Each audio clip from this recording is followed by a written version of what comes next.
everyone, and welcome back to a new video. This time it is time to make another readathon TBR. Since I told you guys I was traveling for the most part of July, I actually missed two really big readathons, which were the booktubeathon and the 24 and 48. The booktubeathon I seem to never be able to take part in because I always travel during that 1 week that it's set in. I didn't really think that there would be another readathon so close to them, but I'm really happy that there is. And I'm talking, of course, about the 7 in 7 readathon. It takes part from July 31st to August 6th, and during that week, people need to read 7 books, like it says 7 in 7.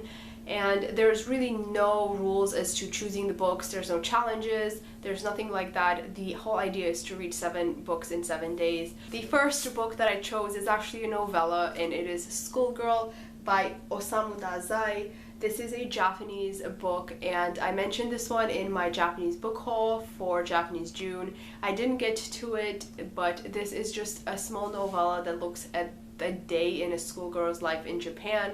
The next book that I want to read is another book that I think I've mentioned before. This time it's a horror novel, and it is Your House is on Fire, Your Children Are Gone by Stefan Kisbye. It sounds really creepy. I'm usually really creeped out by kids and horror stuff, so I think I would really enjoy this one. Plus, Halloween is kind of coming up soon. I mean, even though we're in the summer, it feels right around the corner, and I am preparing to have a bunch of books to review for Halloween. So hopefully this is going to be one of them. The third book that I wanted to read is Wild Ginger by Anchee.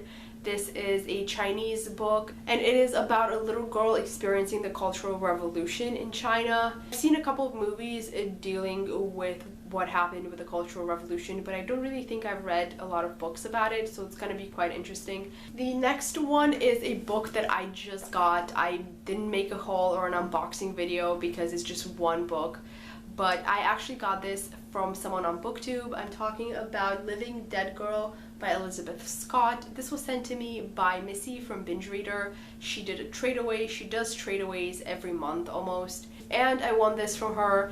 And I think this is a horror novel, she said, and I think she said it was a little too disturbing because it's not paranormal or anything. It's about a little girl who gets abducted and lives with her capture for a long time. It does sound really disturbing, and it's very short, and I think it's going to be a interesting book to read. Speaking of Missy from Binge Reader, we're also planning on having a buddy read, and we were planning to read this book in the first week of August anyway, regardless of the readathon, but since it is also the readathon, I'm gonna be including it in the TBR for the readathon, and I'm talking about Hotel Iris by Yoko Ogawa. We both really like the writing style. I think we both only read novellas. I know I only read A Diving Pool by her, and I really liked the writing style. It was so dark and malicious. This will be my first novel by her. I don't know exactly what it's about. I've heard that this is borderline erotic.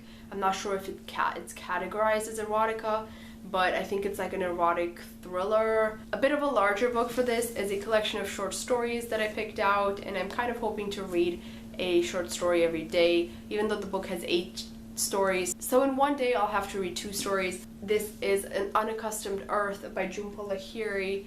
I read The Interpreter of Maladies last year, and I've absolutely loved it. I love the writing style more than the actual tales, so I'm really looking forward to this. I actually downloaded this as an audiobook from the library a couple months ago, but I decided to return it without listening to it because it's one of those writing styles that I feel like I'm missing out if I'm not reading on the page and I'm just listening to it on audiobook. I just love how she writes, and I think this one is about immigrants as well, like Indian immigrants in America adjusting to life there. Sounds very interesting to me. The last book on my TBR for 7 in 7 is obviously a graphic novel, because what is a readathon without graphic novels? And I'm talking about the Sculptor by McCloud. I still don't know what this is about. I bought this like 2 months ago. I included it in a whole video, and I told you guys I don't know what it's about. I still don't know what it's about, but I do know that it has really beautiful art that I really love, and that's why I got it. And even if I really dislike the story, I will at least really enjoy the art. And that's the great part about graphic novels. These are the 7 books that I am hoping to get through next week. Let me know in the comments below if you guys are taking part in this readathon and if you have a TBR video. Thank you so much for watching, and I will see you back in another video soon. Have a really great day. Bye.